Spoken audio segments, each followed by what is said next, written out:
ഗുജറാത്തിലെ Sabarmati central jail ഒരു അസാധാരണ പ്രഭാതത്തിന് സാക്ഷ്യം വഹിച്ചു. പതിവ് പോലെ പ്രഭാത ഭക്ഷണത്തിനായി തടവുകാർ ഒത്തുചേരേണ്ട സമയമായിട്ടും തീൻമേശകൾ ഒഴിഞ്ഞുകിടന്നു. ആകെയുള്ള 3000-ൽ പരം തടവുകാരിൽ 2000-ഓളം പേർ ഭക്ഷണം ഉപേക്ഷിച്ച് നിരാഹാര സമരം പ്രഖ്യാപിച്ചിരിക്കുകയായിരുന്നു.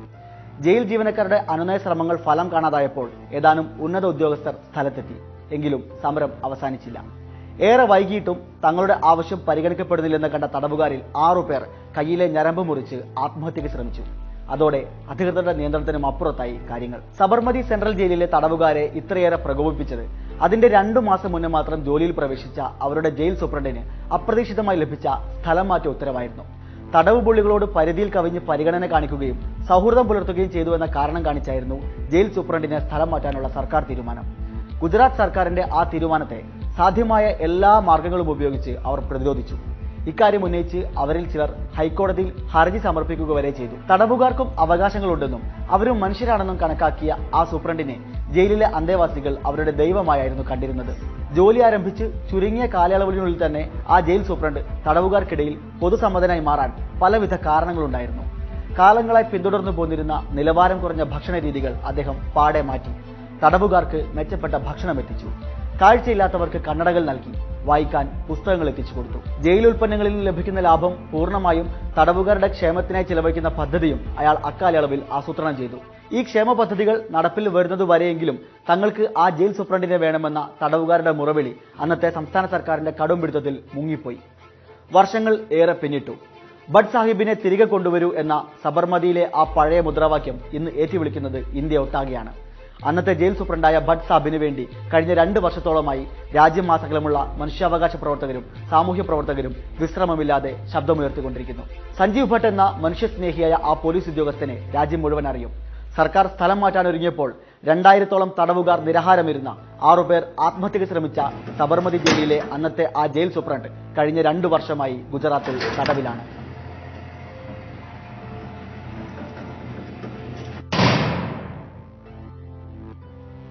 സംഘപരിവാറിന്റെയും മോദി സർക്കാരിന്റെയും കടുത്ത വിമർശകൻ, ഗുജറാത്ത് വംശഹത്യയിൽ നരേന്ദ്രമോദിയുടെ പങ്കിനെക്കുറിച്ച് ലോകത്തോട് തുറന്നു പറഞ്ഞ, കോടതിയിൽ സത്യവാങ്മൂലം നൽകിയ ഗുജറാത്തിലെ മുൻ IPS ഉദ്യോഗസ്ഥൻ, കേന്ദ്ര സർക്കാരിന്റെയും BJPയുടെയും ജനവിരുദ്ധ നയങ്ങളെ സമൂഹ മാധ്യമങ്ങളിൽ നിരന്തരമായി വിമർശിച്ചിരുന്ന സാമൂഹ്യ രാഷ്ട്രീയ നിരീക്ഷകൻ, തുടരെ പ്രതികാര നടപടികൾ നേരിടുകയും ജോലി നഷ്ടപ്പെടുകയും ചെയ്തിട്ടും ഒറ്റയാൾ പോരാട്ടം തുടർന്നയാൾ.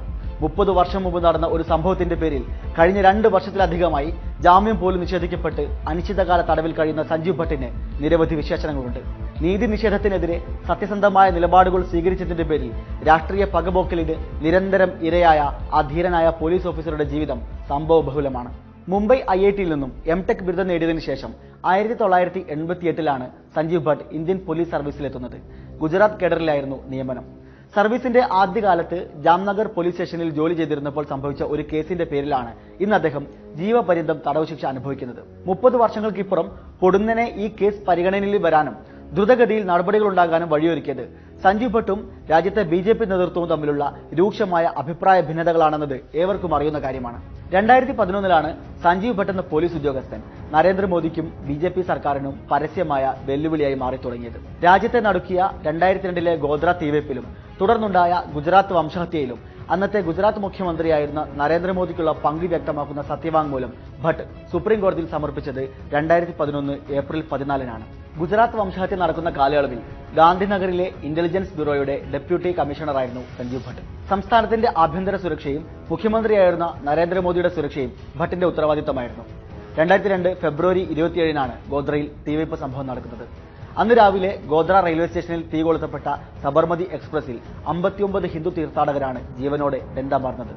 തീവെപ്പിന് പിറകിൽ മുസ്ലിം മതവിശ്വാസികളായ പ്രതിഷേധക്കാരാണെന്ന് തീവ്ര ഹിന്ദു സംഘടനകൾ പ്രചരണം ആരംഭിച്ചു.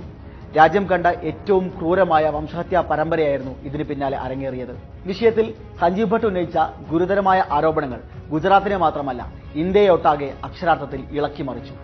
ഗോദ്ര തീവെപ്പിന് തൊട്ടു പിന്നാലെ മുഖ്യമന്ത്രി നരേന്ദ്രമോദി സംസ്ഥാനത്തെ ഉന്നത പോലീസ് ഉദ്യോഗസ്ഥരുടെ യോഗം വിളിച്ചു ചേർക്കുകയും വർഗീയ ആക്രമണങ്ങൾക്കെതിരെ യാതൊരു നടപടിയും കൈക്കൊള്ളാതിരിക്കാൻ നിർദ്ദേശിക്കുകയും ചെയ്തുവെന്നായിരുന്നു സഞ്ജീവ് ഭട്ടിന്റെ വെളിപ്പെടുത്തൽ.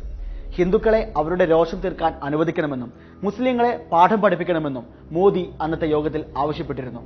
ഗുജറാത്ത് വംശഹത്യയെക്കുറിച്ച് പഠനം നടത്താൻ രൂപീകരിക്കപ്പെട്ട കൺസേൺഡ് സിറ്റിസൺ ട്രിബ്യൂണലിന് മുന്നിൽ അന്നത്തെ ഗുജറാത്ത് ആഭ്യന്തരമന്ത്രിയായിരുന്ന ഹരേൻ പാണ്ഡ്യ ഇതേ വസ്തുതകൾ വെളിപ്പെടുത്തിയിരുന്നു.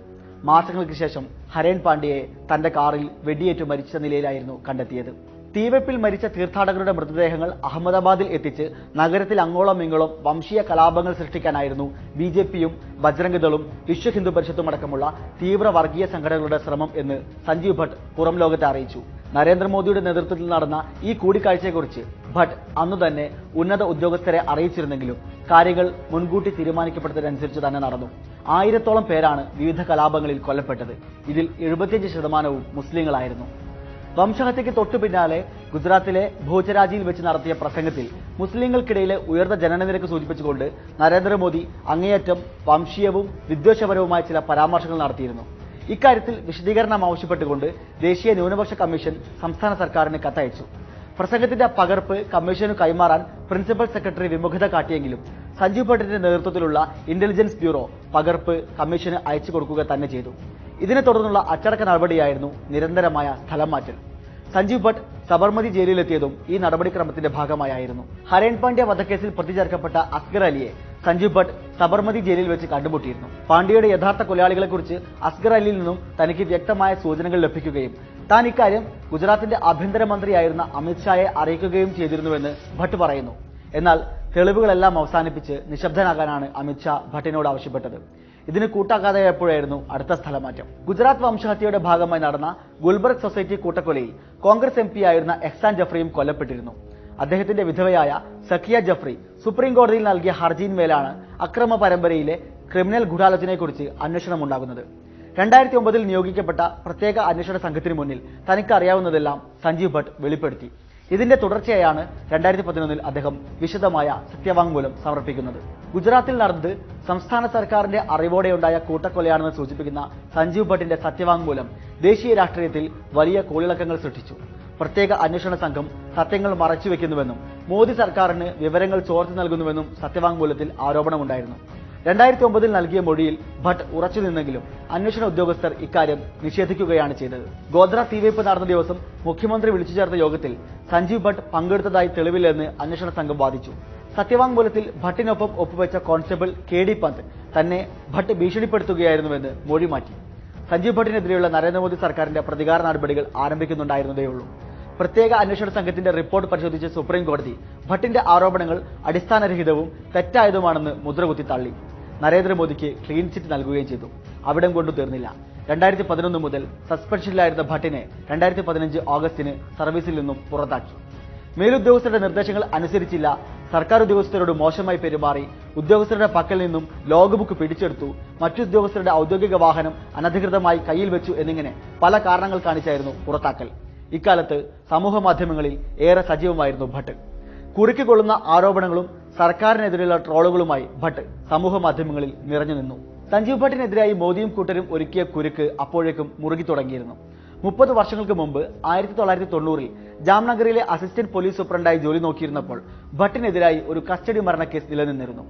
നഗരത്തിൽ പൊട്ടിപ്പുറപ്പെട്ട വർഗീയ കലാപം അമർച്ച ചെയ്യാനായി 150ഓളം പേരെ അന്ന് ഭട്ടിന്റെ നേതൃത്വത്തിലുള്ള സംഘം കസ്റ്റഡിയിലെടുത്തിരുന്നു. അവരിൽ ഒരാളായ പ്രഭുദാസ് വൈഷ്ണാനെ കസ്റ്റഡിയിൽ നിന്നും പുറത്തിറങ്ങി ദിവസങ്ങൾക്ക് ശേഷം കിഡ്നി രോഗം ബാധിച്ച് മരിച്ചു. പ്രഭുദാസിന്റെ സഹോദരൻ ഭട്ടിനും മറ്റ് 6 ഉദ്യോഗസ്ഥർക്കുമെതിരെ നൽകിയ പരാതിയിൽ രജിസ്റ്റർ ചെയ്യപ്പെട്ട കേസ് കോടതി എത്തിയപ്പോഴേക്കും സഞ്ജീവ് ഭട്ട് മോദിയുടെ കണ്ണിലെ കരടായി മാറിക്കഴിഞ്ഞിരുന്നു. അക്കൂട്ടത്തിൽ കോടതിയിലെത്തിയ മറ്റെല്ലാ കസ്റ്റഡി മരണ കേസുകളും ഒത്തുതീർപ്പിലെത്തിച്ച ഗുജറാത്ത് സർക്കാർ ഭട്ടിന്റെ കേസ് മാത്രം ആളിക്കത്തിച്ചു. ഇതിനൊപ്പം 1996 ബനാസ്കാന്തയിൽ വെച്ച് ഒരു അഭിഭാഷകനെ മയക്കുമരുന്ന് കേസിൽ കുടുക്കി എന്ന ആരോപണവും ഭട്ട് നേരിടുന്നുണ്ടായിരുന്നു. 22 വർഷങ്ങൾക്ക് ശേഷം 2018 ഈ കേസിൽ ഭട്ടിനെ ഗുജറാത്ത് CID അറസ്റ്റ് ചെയ്തു. 1 വർഷത്തോളം ജാമ്യം പോലും ലഭിക്കാതെ ഭട്ട് വിചാരണ തടവ് നേരിട്ടു. അറസ്റ്റിന് ശേഷം കുടുംബാംഗങ്ങളെ കാണാനോ പുറം ലോകവുമായി ബന്ധപ്പെടാനോ ഭട്ടിന് അനുവാദമുണ്ടായിരുന്നില്ല. സഞ്ജീവ് ഭട്ടിന്റെ സമൂഹ മാധ്യമ അക്കൗണ്ടുകളിലൂടെ പൊതുജനങ്ങളുമായി സംവദിച്ചിരുന്ന ഭാര്യ ശ്വേത ഭട്ടിനെ അപകടത്തിൽപ്പെടുത്താനുള്ള ശ്രമങ്ങൾ പോലും ഉണ്ടായി. സഞ്ജീവ് ഭട്ട് എവിടെ എന്ന ചോദ്യം കാലങ്ങളോളം ശ്വേതയും ഒപ്പം ഭട്ടിന്റെ അഭ്യുദയകാംക്ഷികളും ചോദിച്ചുകൊണ്ടേയിരുന്നു. ഒടുവിൽ 2019 ജൂണിൽ ഭട്ടിനെ കസ്റ്റഡി മരണക്കേസിൽ ജീവപര്യന്തം തടവിന് ശിക്ഷിച്ചു. 2 വർഷക്കാലമായി തടവറയ്ക്കുള്ളിലാണ് സഞ്ജീവ് ഭട്ട്. ഇന്ത്യയിലെ ഫാസിസ്റ്റ് രാഷ്ട്രീയം രാജ്യത്തിന്റെ അധികാരത്തിലേറുന്നതിനു മുമ്പ് അതിന്റെ പരീക്ഷണശാലയായി കണക്കാക്കിയ ഗുജറാത്തിൽ അരങ്ങേറിയ രാജ്യത്തിന്റെ ചരിത്രത്തിലെ ഏറ്റവും ഭീകരമായ കൂട്ടക്കൊലയ്ക്ക് പിന്നിൽ പ്രവർത്തിച്ചവരെക്കുറിച്ച് ലോകത്തോട് വിളിച്ചു പറഞ്ഞ നീതിമാനായ ഒരു ഉദ്യോഗസ്ഥൻ അയാൾ കാണിച്ച സത്യസന്ധതയ്ക്കും ധീരതയ്ക്കും പകരമായി തടവറയിൽ സ്വന്തം ജീവിതവും ജീവനും വില കൊടുത്തുകൊണ്ടിരിക്കുകയാണ്. വസ്തുതാപരമായ മാധ്യമ പ്രവർത്തനത്തിലാണ് ഡൂൾ ന്യൂസ് വിശ്വസിക്കുന്നത്. ഈ ഉദ്യമം ഇതുപോലെ തുടരാൻ കൂടുതൽ മികവുറ്റതാക്കാൻ ഞങ്ങൾ നിങ്ങളുടെ പിന്തുണ ആവശ്യപ്പെടുകയാണ്. ഡൂൾ ന്യൂസ് വെബ്സൈറ്റിലുള്ള സപ്പോർട്ട് ഡൂൾ ന്യൂസ് ബട്ടണിലൂടെ 5 വ്യത്യസ്ത സ്കീം വഴി നിങ്ങൾക്ക് ഞങ്ങളെ സാമ്പത്തികമായി സഹായിക്കാൻ സാധിക്കും. നിങ്ങൾ നൽകുന്ന ചെറുതും വലുതുമായ തുകകൾ ഡൂൾ ന്യൂസിന്റെ ഭാവിയെ മാത്രമല്ല, ഈ ജനാധിപത്യ സമൂഹത്തിന്റെ മുന്നോട്ടു പോക്കിനെ കൂടി ശക്തിപ്പെടുത്തുമെന്ന് ഞങ്ങൾ വിശ്വസിക്കുന്നു.